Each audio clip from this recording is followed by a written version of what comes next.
بلوچستان کے سرحدی شہر ماشکیل سے ہمارے گدروشیا پوائنٹ کے نمائندہ نصیر کبدانی کی رپورٹ کے مطابق ماشکیل میں بجلی کا مسئلہ سنگین اختیار کر گیا۔ بلوچستان کے سرحدی تحصیل ماشکیل میں بجلی کا مسئلہ حل ہونے کا نام ہی نہیں لیتا۔ ماشکیل جیسے ریگستانی علاقے میں جون کے شدید ترین گرمی میں کلی جلال آباد کا ٹرانسفارمر گزشتہ 2 مہینے سے خراب ہے۔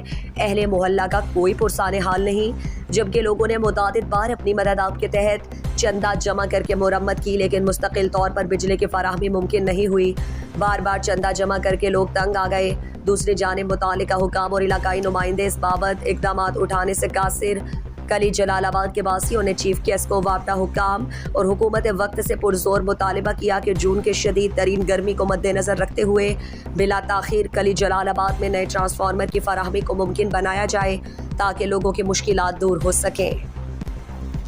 مزید دلچسپ معلومات اور خبروں سے آگاہ ہونے کے لیے Gadrosia Point Facebook page, Instagram, Twitter کو فالو اور یوٹیوب چینل کو سبسکرائب کریں۔ بیل آئیکن بٹن دبانا نہ بھولیں